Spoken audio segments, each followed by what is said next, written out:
This is Autoline After Hours, unscripted, uncensored, unapproved. Are you a podcast kind of person? Then look for Autoline After Hours, wherever you go for your favorite podcast. Autoline After Hours is brought to you by Bridgestone Tires, solutions for your journey, and by Borg Warner, propulsion solutions that support a clean, energy-efficient world.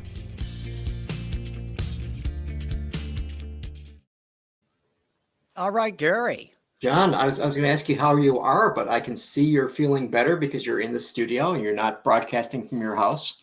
No, that's exactly right. You know, I still haven't fully kicked this thing, but I'm giving COVID the finger and just ignoring it. There you go. The hell with COVID. Uh-huh.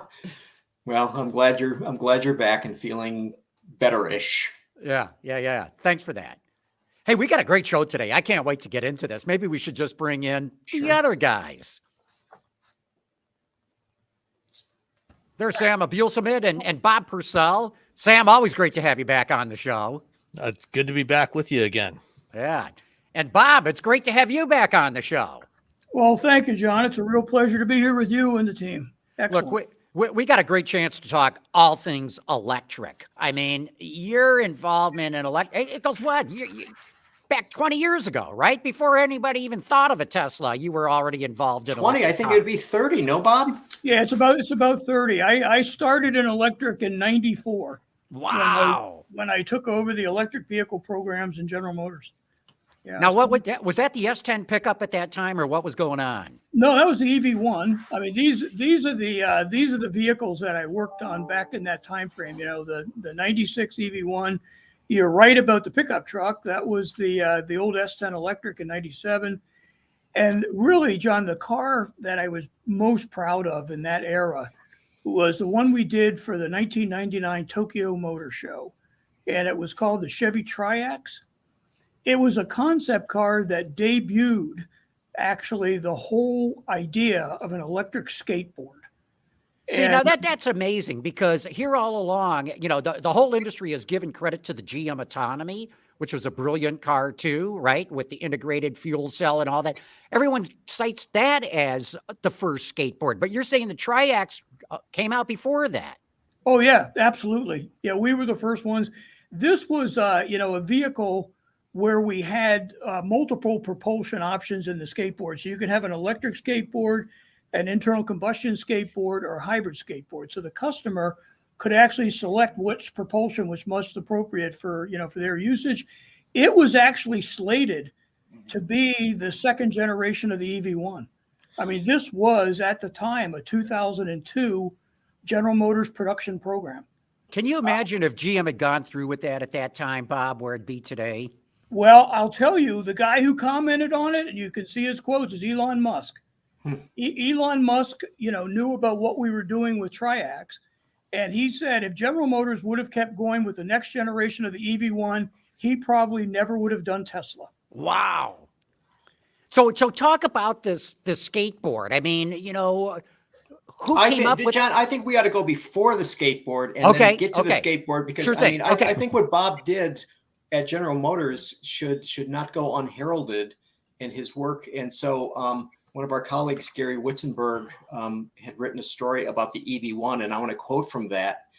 And it says, and I quote, "Purcell began restaffing our group," because Gary worked on the development of the EV-1, began restaffing our group and elevated it to divisional status as GM Advanced Technology Vehicles Division. Quote, "There were two fundamental challenges," Purcell later said. "Technical feasibility, can you make it work? And commercial viability, can you make it at a cost that people can afford and shareholders can get a return on their investments?" So Bob, you were the guy who basically kickstarted officially General Motors Advanced Technology Vehicles. Yeah, that was my group for almost 10 years. And we were doing, all the new technology in GM, completing development and then taking them into low volume production. So I had the electrics, the early hybrids, the alternative fuels. For a while, I even had the GM military vehicles in that group. But it was the last fully integrated division of General Motors. I was not matrixed You know, we had our own plant, the Lansing Craft Center, you know, where the old Riata was built. You know, we had probably one of the most talented groups of engineers and business people ever in the industry. I still remember over the build area in the project center, we had a banner that said, "Making Automotive History Together." Because I said, we know this car is going to be in the history books. It's depending how we perform will determine how people will write about it. So Bob, I got to ask you, did you work with Paul McCready? Because, you know, the EV-1, as you know, I'm saying this for the audience's benefit, that started out as the Impact, done by AeroVironment. And I've described, you know, Paul McCready started AeroVironment. I've described him as the American Da Vinci. It's like that guy could do anything. Yeah, no, AeroVironment was heavily involved in that first generation car, which was actually shown in 1990 at the LA Auto Show by Roger Smith. And and you know, a lot of people said that General Motors did the EV-1 as a reaction to the ZEV mandate. No, General Motors caused the ZEV mandate in California with the EV-1. Once the California regulators saw that someone could do this, they said, well, everyone should do that. But that car, you know, that's what I inherited, was the project car. We had done a test drive program called Preview, and we had 50 vehicles that we built and took them around and gave them the customers to drive for a week. It wasn't like you were doing a drive around the parking lot. All the vehicles were outfitted with ProDAS data recorders. So we were accumulating real technical data off the cars as customers were using them in their real life driving experience. So a customer would say, car felt like it lost power.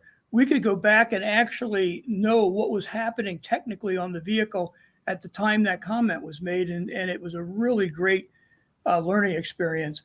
But from that concept car to production, we changed 80% of the parts on the car. Wow. Oh, yeah. And then there was no supply base, right? The early ones were hand built. So we had to create a supply base. Now, at that time, GM still had Delphi. So we were able to, leverage the Delphi capability. Hey, why'd you have to change so many parts? They weren't manufacturable. Oh, that's a good reason. Gary would appreciate that comment. I actually worked at Delco Moraine. Before it was Delphi, it was all the various Delco divisions. I was working at Delco Moraine NDH at the Milford Proving Grounds in 1990 and 91. It was my first job after I graduated from GMI, and working on ABS. And I remember during that time, some of my colleagues we were developing a version. It was a modification of the ABS-6 ABS system that they wanted to use for rear electric brakes, and they had a couple of Geostorm mules that they had built up that they were testing electric rear brakes. So get rid of the hydraulics at least on the rear axle, and using a modified version of the ABS-6 hydraulic unit to do the brake applications on the rear wheels in concert with what the driver was applying on the brake pedal. Wow. Well, some of the most sophisticated technology on the EV-1 was the blended regenerative brake system, right? Where we had to make it feel, seamless to the driver, so that there was no interruption. It was, the coast down was very normal, if you will. But that was some of the most sophisticated technology in the vehicle. And on ABS, we created the idea of using the ABS system for tire pressure monitoring, because you'd measure differential wheel speed.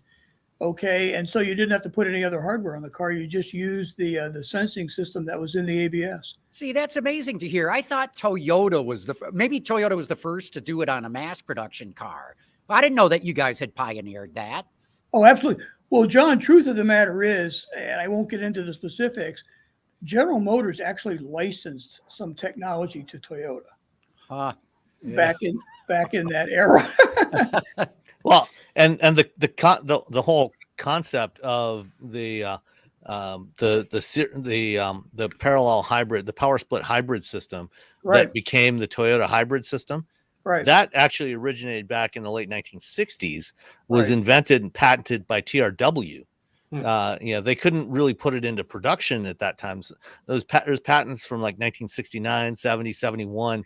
and nobody could actually build it because they didn't have the technology at the time in terms of the control systems, the electronic control systems, to make it viable. And it wasn't until the late 90s that you had the electronics and software to enable that kind of system to actually function. So a lot of what Toyota did was, taking ideas that had already been done somewhere else and now leveraging the capabilities that existed by the mid to late 90s, to make it, to actually commercialize it.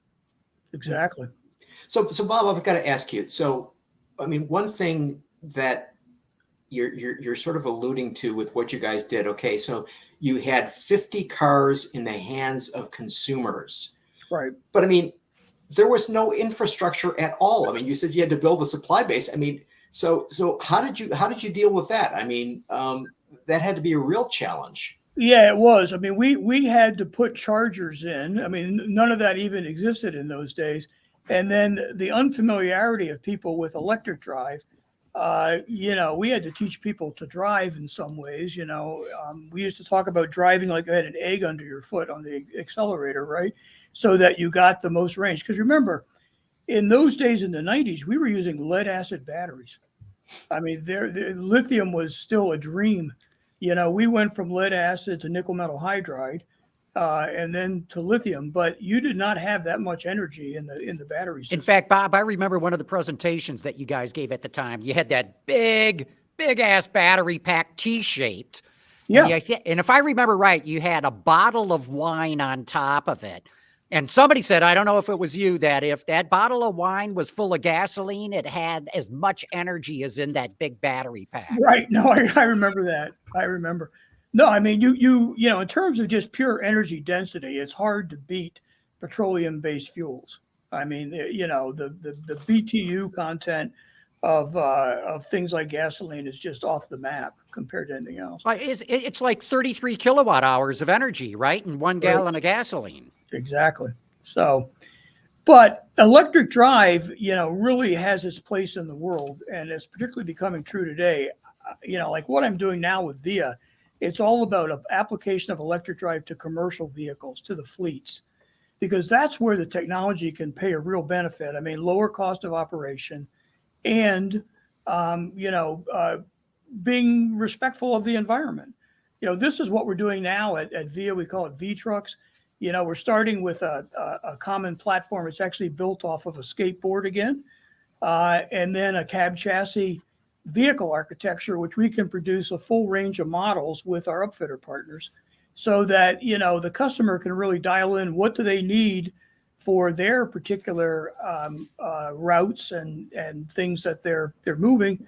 And there's some pictures of the skateboard. Very sophisticated piece of technology, I believe. Is being recognized increasingly as probably the new industry standard for a commercial class skateboard. Very low load floor, flat load floor, 21 inches. So that has some real advantages. Very tight turning circle. So making it, highly maneuverable. But this, you saw the skateboard on the Triax back in 1999. This is where skateboards are today. And this is specifically designed for commercial class vehicles in the class 2 to 5 range. So it's a very flexible architecture and affords us a lot of possibilities in terms of the portfolio of vehicles we can build with it. So tell us a little bit more about it. You still developing it? Is it production ready? Where do you stand? We're in the prototype phase now. We go into production in the second half of 2024. We have demonstration vehicles that are out there. This is what it looks like in the flesh. That's a fully drivable demonstration vehicle that we've had out in a number of fleets. And we're getting really, really good reviews. We have announced some early orders. We're working with Pegasus. This is going to be used for a new generation of electric school buses. We've got, we announced that we're also working with an Australian EV company for right-hand drive version that will be used in Australia for a number of models. And then we're about here to announce here fairly shortly a major customer in Latin America who will be using this vehicle as well. And you can see this is what it looks like as a cab chassis truck without the upfitting on the back, but you can then upfit it with whatever is required for your particular needs. Where are you going to make them? Bob, oops, go ahead. We are working on, we haven't finalized it yet, so I'm not really at liberty to discuss it, but we're going to be partnered with a partner who's very, very capable in the truck manufacturing space. That's going to offer us some real advantages in terms of the early manufacturing, because it's an already established operation that we will leverage with our products. Bob, some people are listening to this on the podcast. Yeah. And for them, describe and explain what your skateboard chassis consists of. Why is your skateboard chassis? Okay, very, very. The skateboard chassis is basically, a fully integrated chassis system with the drive, integrated in. So your batteries, your motors, your controls and stuff are in the skateboard. So it's a fully functional platform, if you will, that you can then marry with different body configurations. So what will be for sale at VIA is both wholly integrated vehicles. So that will have, a cab as well as the upfitting on the back. We're also going to sell just the cab chassis to various upfitters and other partners who want to use that cab chassis with their own configuration on the back, like for instance with Pegasus with a school bus body on it. And then we'll also offer skateboards to manufacturers as well who want to use the skateboard for something that they're developing. So if somebody buys a skateboard, that's a fully drivable object. Well, you don't have the steering and whatever that's what you would find in the cab, but yes, it's fully functional. I mean, you'd have to have some kind of a seating arrangement or whatever you want to drive it, but it is fully functional, fully tested, fully validated, and then you put the body on in the general assembly area. And that's really what a lot of the commercial vehicles, the delivery vehicles, the box trucks that you see, they're basically internal combustion skateboards. They buy rolling chassis from Ford or GM or somebody that have an engine, the fuel system, the suspension, brakes, and everything, and they put different bodies on top of that. Exactly right, Sam. The truck industry, particularly we get into the medium duties, that is the way they've been making vehicles for years. This is now doing it with an electric drive chassis as opposed to a combustion powered chassis. Absolutely right. You must be excited about the Inflation Reduction Act, right? Because doesn't that $40,000 of incentives apply to your truck? Yes, it does. Very much so. Any vehicles above 14,000 GVWR will be eligible. There's a formula for doing it. It has to do with the cost of the vehicle in the electric drive configuration versus a comparable vehicle in diesel. And so there's some mechanics got to go through, but yes, that $40,000 up to $40,000 incentive will apply to many of the vehicles that VIA will have in production. Very helpful.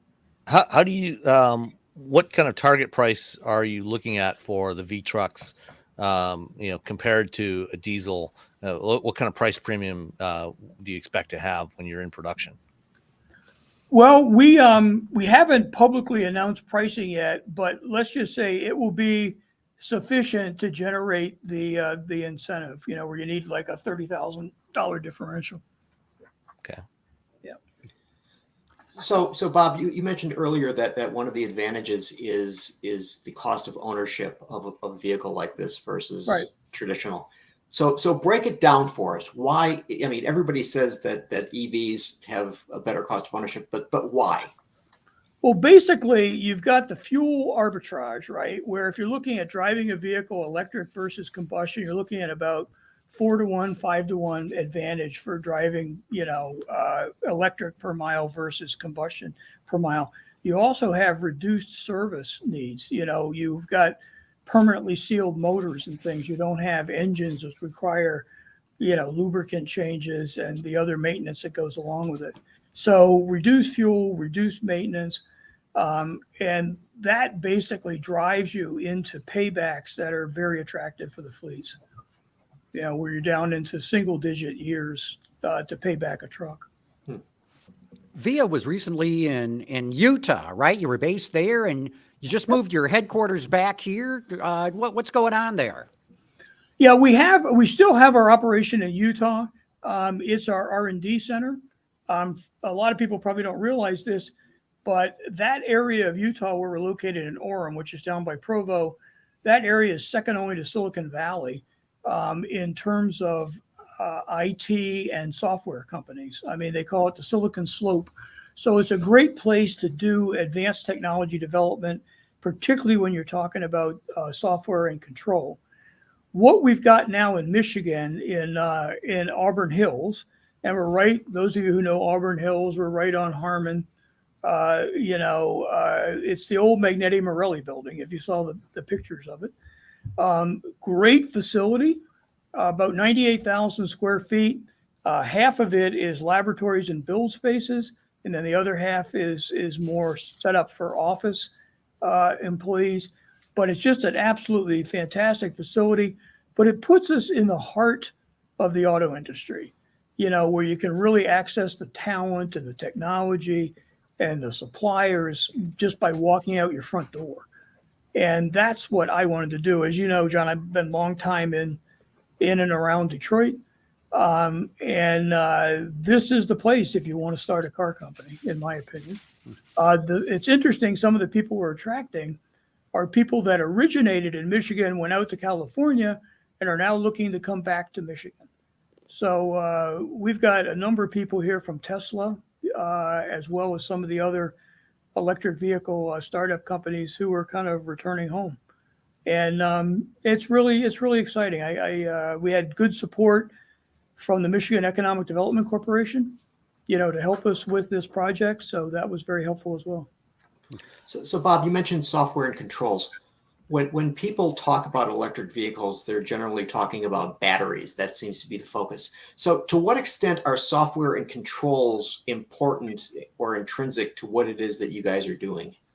That's a great question, Gary. They're absolutely critical. The way you do the energy balance in the vehicle, managing the energy flows, it's all done through very sophisticated control systems. If you look at the technology in a typical electric drive vehicle around controls, it is actually more sophisticated than what you would even find in some military hardware. I mean, they're high power systems that are very precise in nature. There's sensing of different functions in the vehicle so you can manage the energy properly to get the most efficient use of the energy, because that's what translates into your range, right? We used to say the most important factor here is getting the watts to the road, right? So minimizing your parasitic losses or any loss functions as it involves your electric, that's critical to making it a very useful vehicle, functional vehicle. What besides the software, what other aspects of the vehicle or the chassis are being designed in-house at VIA? Are you designing your own purpose-built motors, the battery management system, the power electronics, or are you sourcing a lot of that from various suppliers? We source most of the components like motors and batteries and so on. However, we're very involved in the design of some of the other technology, particularly in the software and control area. It's our code, if you will. We're not sourcing off the shelf software. So we've got the depth in that area to make that work for us. But we're not getting into the hardware side of it in terms of our own hardware systems. Okay. Bob, how are you going to elbow your way into the market? You got a bunch of competitors out there, a number of startups. Of course, a former GM exec and his company just went out of business, maybe making a little bit more room for you. But with the other startups getting into commercial and the legacies, especially, eyeing commercial, how are you going to elbow your way into that segment? Well, that's an equally good question that I get quite a bit. It's a highly competitive market. There's absolutely no question about it. But I believe that VIA has some unique advantages. I think of this as having the experience of an OEM with the creativity of a startup. most of us that are in this company have worked at OEMs and tier ones, have done vehicle programs in our past, know how to do it and know where to avoid the mistakes that some of these less experienced companies can fall into. I think you probably know Bob Lutz is our chairman of the board. And I don't know if you've talked to Bob, but he's still going strong. I admire the guy greatly. He's absolutely with it. And then Don Runkle, who I know that he's on our board. So we've got some guys who have been in the EV space, not quite as long as I have, but almost. And so we've got a great team. The other thing is that I think differentiates us. We listen to the customer, and we really try to respond to them in terms of the type of vehicle that they really need for their particular application. We're not trying to sell them a homogenized product. We're trying to sell them a product that they can truly use to their best advantage. So we've worked with a number of the major retailers within their fleets, and have done some very extensive voice of the customer work, and then incorporated their ideas into our product. And I think that's another place where I think we will excel. And then our skateboard, just in terms of pure technology, I can't get into the specifics of things that are under discussion with various other vehicle manufacturers. But what everyone is attracted to is how can they leverage what we've done with that skateboard for vehicles in their portfolios. In other words, you'll find that skateboard under other companies' body systems, and they would go to market in that manner. We will be partnered with them. So pretty exciting. Does this skateboard offer any modularity or flexibility in terms of what somebody can get from it? We've got it designed to span from class 2 to 5. And it's available in 3 wheelbases, 130, 160, and 190. So we can accommodate a very broad range of vehicle applications. If you look at the cargo area that we have in the van configuration on the lower right, there's a step-through van, step-in van. We go from 400 to 725 cubic feet of cargo space. Payloads anywhere from 3,200 to 9,800 pounds, depending on which model. We've got, again, class 2 to 5. We've got multiple battery configurations that, will span all the way from about 85 miles range up through 250 miles range, depending what you need. So we are essentially one-stop shopping. You'll be able to come to VIA and fill out multiple vehicles that you would need for your portfolio, dealing with one partner, VIA Motors. And that's really what it's all about. It's a lot like how an OEM will put product lines together, where you've got core architectures that are able to be expanded to multiple size classes and configurations. We offer front wheel drive in the smaller class vehicles, down in the class 2. And then we offer all-wheel drive on the class 3 to 5s. So class 2, are you giving any thought to a pickup truck? I mean, you're right there with a F-250 or Silverado or Ram 2500. We've given a lot of thought, John, but nothing that I'm going to talk about with you today. But yeah. For your batteries, what are you using for battery technology? Well, we're working with a couple. Again, it's all highly proprietary, but we're working with two of the big battery manufacturers, and we're trying to put together some schemes that'll work for both of us. Being a relatively small company by volume, we don't have, the volume leverage that the big guys have. And you can see what's being spent in batteries today. I mean, hardly a week goes by that you don't see a multi-billion-dollar investment in battery plants that are going to be going into the United States. So, we're going to be more picking up around those rather than having the resources to go build one of those plants. But I think we're doing fairly well. Hopefully, we'll be able to make some more definitive announcements here in fairly short order. Are you using nickel-rich chemistries or LFP or something else? No, we're basically looking at both the NMC and the LFP, depending on which manufacturer you talk about. There's some advantages to each, depending on your configurations. Yeah. Hey, look, we got to take a quick commercial break. Give a shout out to Bridgestone and Borg Warner, the companies that make this show possible. Okay. And then we want to pick your brain. I mean, there's so much to talk about with what's going on the electric side of the industry.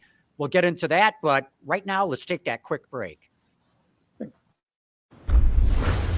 How do Bridgestone tires stop shorter on wet roads? It's their HydroTrack technology. But you don't have to know how the science works, just where the brake is. What really matters is their Bridgestone. The world is changing at an ever-increasing pace. No matter what the mode of transportation, there is always the need for an efficient propulsion system. And that's exactly what Borg Warner has been doing since the earliest days of the automotive industry. All right, we're talking with Bob Purcell here from VL Motors. But Bob, one of the last times you were on the show, you were with Protean doing hub motors. Where does that all stand right now? You don't have hub motors on this truck at VIA, do you? No, we don't. We're actually using what are called 3-in-1 and 2-in-1 drive systems, where you've got integral, differential, motor, and power electronics. I still stay in contact with my friends at Protean. They've been actually in the last few years, they've been sold a couple of times. They're still going strong. I still believe in the right applications. A hub motor can make sense, but we're not there today with VIA. What's holding it back? The only automaker I'm aware of that's using them is Lordstown Motors and the Endurance pickup. What's holding back hub motors? Well, I think cost is probably still an issue.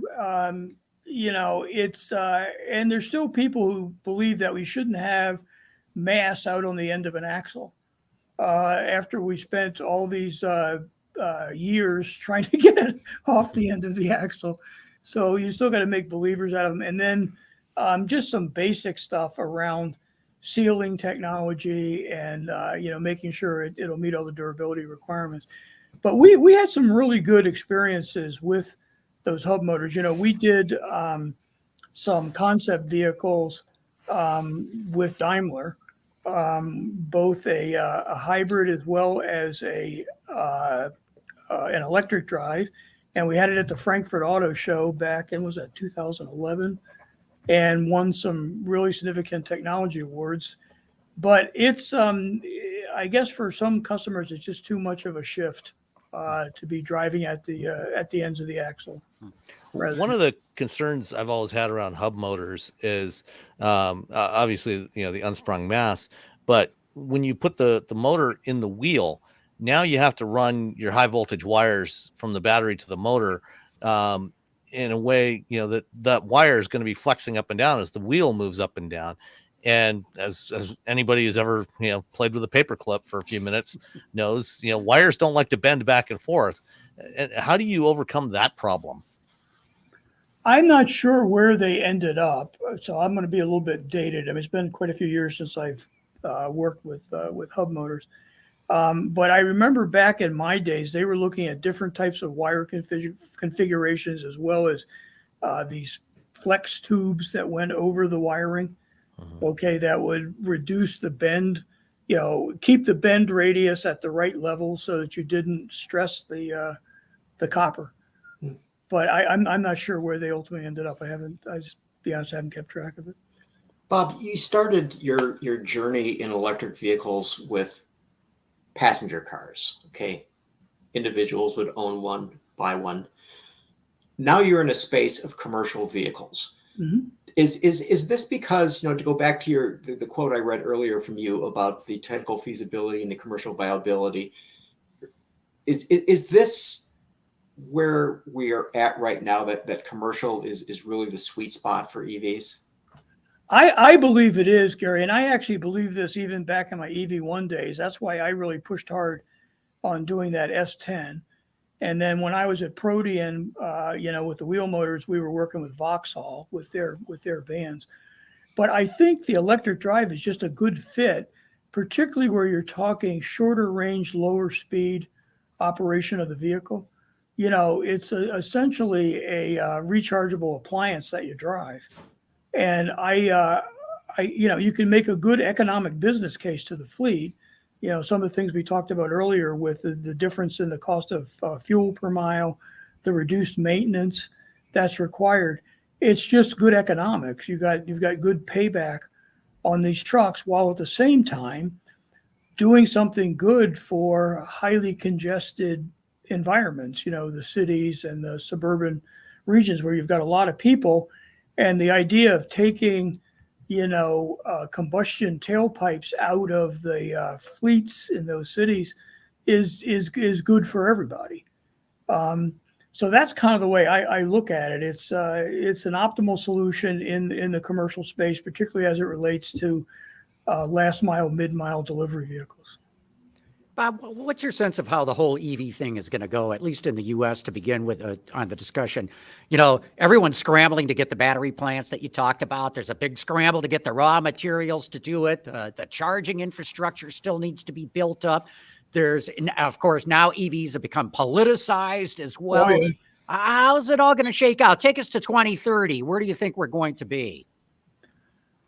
I think it's going to catch on in the commercial space. I think it's going to become the de facto solution, particularly for the last mile, mid-mile type deliveries. I think there's going to be a high percentage of those vehicles that will be electric drive, because again, it's very economically efficient for the operator, for the fleet operator, but it's also very good for the environment. So you kind of serve two purposes with one class of technology.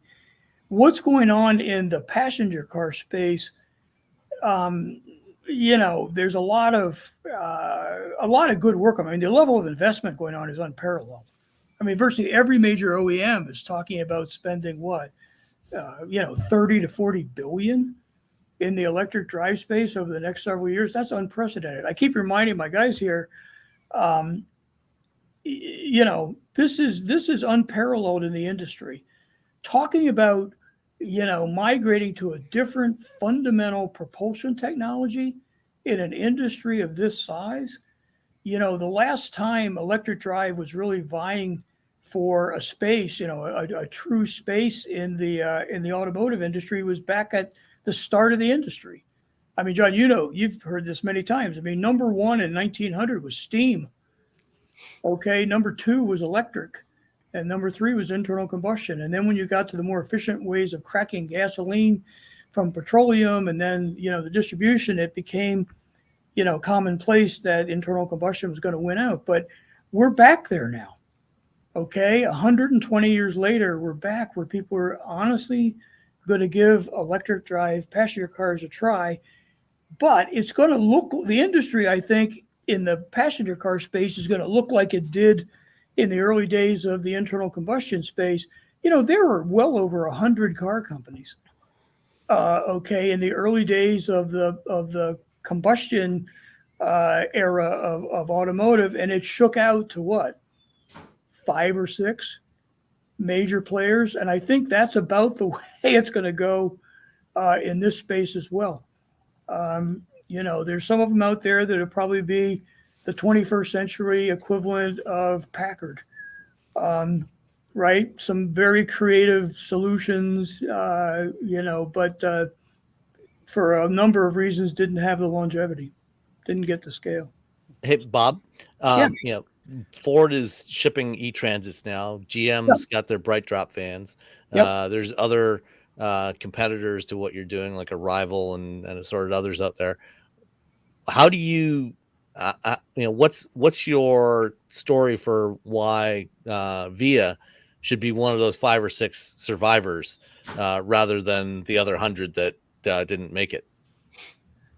Because I think we're going to have one of the best engineered products in the marketplace, and because of the talent of the people that we have here who have the experience base. And I think we're also going to be able to offer with our new partnership that's yet to happen here, but it's well underway. We're going to be able to offer financing packages and charging along with the vehicle in an integrated package that is going to make it easier for people to make the shift to electric drive. I'm talking the fleets now. And I think that's going to be a differential advantage for us. But the proof is in the pudding. I can't tell you how many people we've had driving these demo and prototype vehicles that we've got running around right now, that the comments they've made are, this is like an OEM developed product. And I said, yeah, that's true, because a lot of people working on it, that's where we came from. And we know how to do it right. We're not out there trying to make something work. We're out there doing it right. I think one of the real compliments, as you can see this is Work Truck Magazine. The September issue, we were the cover of the September issue, and I really like it. Work Truck Via delivers. That's, we're designing vehicles that can really be used in fleets, that can do the miles and do the years and give people the good service at a very attractive price. So that's the way I think you build a business. These big competitors, what we're finding, they're getting some early sales because they're the first ones out there, and I applaud them for everything they've done to be able to do that. But they're not so much willing to change what they have to accommodate the customer's needs. They're selling the product that they've designed. And so we're kind of coming at it from the other dimension. What do you need? How can we tailor our vehicle to best meet your drive cycles and your route requirements? So by doing that though, Bob, I mean, aren't you putting yourself at an economic disadvantage, because they would basically say, hey, we've got scale, and they're basically building, several one-offs. They've got scale. We've got modularity. If we have the right partnerships with the suppliers, which I feel we're doing quite well at, I think we'll be able, you're right. I mean, scale amounts to a lot in automotive. There's absolutely no question about it. But I think we're going to be able to offer a good value proposition, all things considered. They're going to get the truck they really want. And they're going to be willing, hopefully to reward us for doing that. And I don't have aspirations that we're going to grow into the next General Motors. I just want to be profitable at a very, measured volume level. Okay. So our business model is not, we have to sell 500,000 to make money, right? Ours is, like a tenth of that. Mm-hmm. Okay. And so, and that's the way we're scaling it. This is why we're going to work with a partner, for instance, on the assembly side, because it's going to save us a tremendous amount of capital, and will allow us to have a much lower break-even point. But even with that, you got to raise a lot of money. How are you going to do? The SPAC thing seems to have run its course. I don't know. Are you thinking of that, or how are you going to get the money you need? Well, you've probably read we're entering into a merger with a company called Ideanomics. They're a holding company structure. It's all focused around electric drive. Their mission is to help the fleets to make the transition to electric drive cost effectively. And what they offer, they're going to be offering vehicle financing, as well as they've got other companies in their portfolio that are focused on charging system, both wireless charging as well as more conventional conductive charging. And so we'll be able to offer a total package with them, and also be able to offer financing that will make it, they can basically end up in a situation where they're leasing everything. Okay, so that offers a business advantage, particularly to a fleet. Mm-hmm. So, speaking of charging, one of the areas that's growing in interest, especially for commercial customers, and particularly in areas like school buses, electric school buses, it's bidirectional charging, vehicle to grid capability or vehicle to load capability. Is that something that you've incorporated into your chassis to have that bidirectional capability? We have worked on, we've already worked on programs with the military, both the United States Air Force and the Marine Corps out at Miramar, for bidirectional charging capability, where they backfeed the grid with their vehicles on base.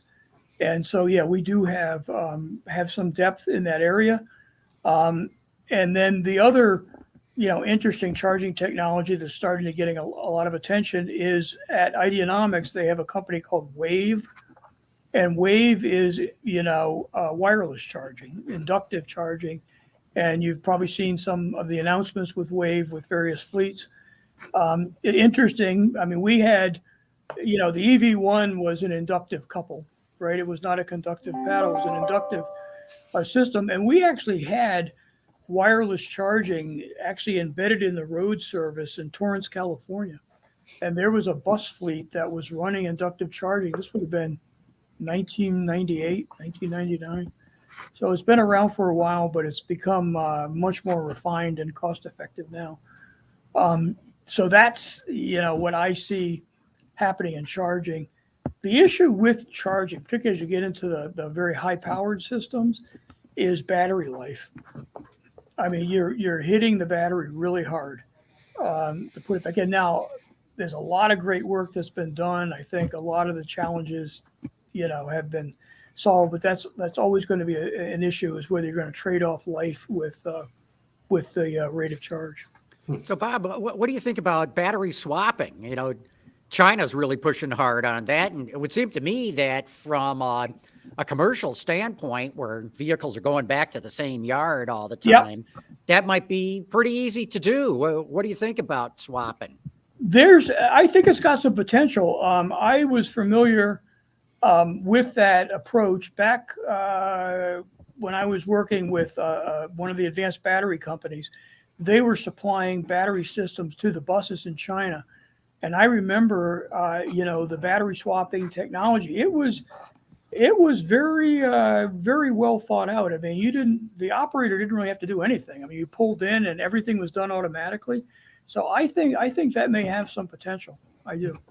It seems to me that, the public is so worried about not just range anxiety, but charge time anxiety. Oh, yeah. And it seems to me that if you can make it work financially and all that, and I'm not sure that can be done without heavy government subsidies, but nonetheless, if you could get swapping to work, boom, range anxiety and charge time anxiety goes out the window. Okay, Bob, but I got to ask you though, I mean, so aren't many EVs being engineered such that the battery becomes a structural part of the whole system, and therefore taking it out is not even possible? Yes, I think it's going to be more in the larger class commercial vehicles, and you'd have to design the vehicle up front to be able to swap out batteries. You're absolutely right, Gary. Like our battery pack in that skateboard is a structural element as well as an energy storage system. And that's also true in many of the products. Teslas are like that as well. Mm-hmm. So, yeah. Although, in a commercial vehicle application, where, and a lot of fleets, have relatively homogeneous fleets. I think to what John was saying earlier, about standardizing, you will have a standardized battery pack format, and for commercial vehicles, in a lot of use cases, you want to minimize downtime, maximize the utilization. So swapping might be a good solution for many of those use cases, because you've got the same kind of batteries. And a fleet, you don't have the problem of customer coming in, they don't know what the condition of the battery they're getting in when they do a swap, if it's any good or not.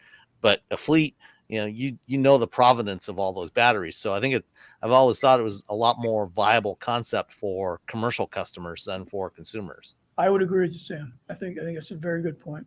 Very good point.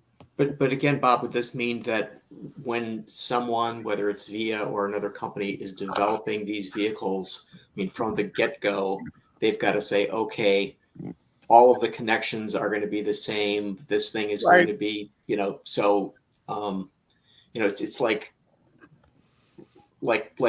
printers, right? I mean, you need the right cartridge all the time. And no, that's right. No, standardizing the system is the key to those types of process. I mean, it's real easy with, internal combustion, right? It's the diameter of the inlet on the fuel tank. It's not too tough, but on an electric drive system, it's a lot more complex than that. But standardization is going to be absolutely essential. Yep. Totally. So as long as you guys are looking at inductive charging, What are your thoughts of powered roadways? You think that's going to go anywhere? You know, where as you drive down the road, you're picking up some juice so that as your vehicle enters the powered roadway, the state of charge of the battery is going to be the same as at the end of the powered roadway because you're just picking up juice as you drive along. Well, I don't know, John. I don't know how old you are, but I don't know if you remember the old streetcar systems. It was actually powered roadways overhead. That's exactly right. Yeah, so maybe we go back there, only this time inductively, and it's in the road surface rather than over the road. Do you think it's a viable concept? It's a possible concept, I'll say that, but there you're going to get into the infrastructure of actual roads themselves and embedding, the technology into the road surface and all that. And it's possible, but it's probably a ways off. In my opinion. There may be some routes, I don't know, where, heavily traveled routes with commercial vehicles where maybe you could do that, certain roadways, but I don't think it would be a widespread solution, at least not. It'll take a period of decades probably to get there, realistically. Bob, I want to ask you an experiential question. Okay, you've worked for one of the largest corporations in the world, and you've worked for small startup companies. Tell us about the culture of these two different types of organizations from the standpoint of product development. That is a great question. Actually, Gary, I started in the small business end of the industry. I mean, I went to a technical high school. It also had college prep, but I was apprenticed at 15. Okay, I was certified powertrain and electrical at 18. I was a service manager at 19. And then until I was 30 years old, I didn't work for a company that had over 30 people. Okay, I worked in car dealerships, independent garages. I was involved with racing, both lower class formula cars, and then we also built and raced unlimited class motorcycles. So that's how I grew up, family owned type businesses where everybody knew each other and whatever. So I brought that with me to General Motors, but I came to General Motors at 30. And I had, some of my time I worked on exotics. I see Maserati and stuff, Sam, there on your wall back there, it looks like. That's at 18 years old, I was working on Maserati, Ferrari, Lamborghini, Aston Martin, Jaguar. We had an exotic shop and, some really advanced technology. I mean, I was certified on electronic fuel injection, 1971. Okay.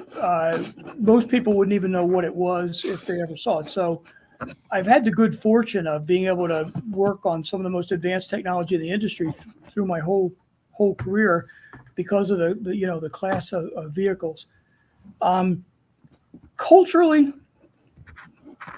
within General Motors, there were many companies. I know there was the big, mothership GM, but really you could find very distinct differences between the different operating divisions. I had the good fortune, I started in General Motors at Pontiac Motor Division with one of the people I still admire to this day, God rest his soul, he's passed on, but Bill Hoagland, was, and John, I know you know Bill well, he was a very unique individual. I mean, he really cared about the customer.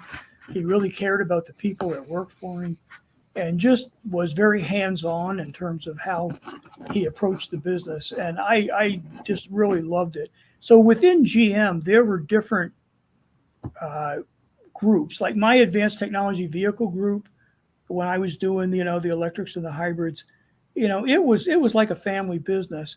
So I kind of carried that mentality about the culture through my whole career. And now here at VIA, it's the same type of a feel. We're more like a family business than a corporation. And like I say, even in my GM days, I tended to gravitate to those. I was never like in one of the big platforms. I was always doing, advanced products and stuff. So that's kind of my forte. But we put a lot of time and attention into what kind of a culture we're trying to create. And like I said before, we've got a number of people here from Tesla And some of them work directly with Elon Musk. I mean, one of my guys here who's in the homologation, actually leads the homologation group, he was employee number 32 at Tesla. So he was there when Tesla was, 30 guys in a little, building. Nobody even knew what Tesla was at that point in time, trying to figure out how to make it work. But I think I had the good fortune of working for a couple of years with Dr. Deming. And Dr. Deming said something to me that has stuck with me for all these years.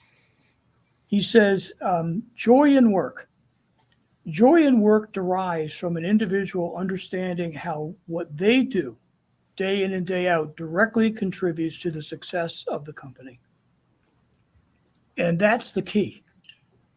Everybody's got to feel like and know that they make a difference and it's recognized. And that to me is the key to having a successful culture. That's a great point. And that's why Dr. Deming is still studied today. Oh yeah. I mean, the big prize in Japan is the Deming Award. I mean, he was a very, very unique. I think about that guy sometimes. He was born in the year 1900 and then lived to be 90 years old. So what he saw in his 90-year lifetime, I mean, he literally went from horse and buggy to landing on the moon, within his lifespan. And he was a character. I mean, he was really a very, very interesting man to talk to and work with. But that's what I've carried with me. Make sure everyone is recognized for what they do and what they do is meaningful to the success of the business, and that you as the leader recognize that. And that's probably a good point to wrap up this whole discussion on that point. Bob Purcell, thanks so much for coming on. It's great to have you back on the show. Good luck with VL. I think the truck looks really cool myself. And, thank you. I think you'll find a place in the market. And Sam, thank you for coming on too. It's always good to have you on here, especially somebody with an engineering background like you've got and an analyst mindset to go along with it. It's fantastic. Well, thanks for inviting me today, John. It's always good to be on with you guys. And Gary, you and I will just keep on doing it. Next week. Okay. Bob, good seeing you again. Sam, good seeing you. Nice to meet you, Bob. All right. Take care, Sam. All right. See ya. Bye. Autoline After Hours is brought to you by Bridgestone Tires, solutions for your journey, and by Borg Warner, propulsion solutions that support a clean, energy-efficient world. If you like this program and would like to learn more about the automotive industry, check out our website at autoline.tv or look for us on YouTube on the Autoline channel.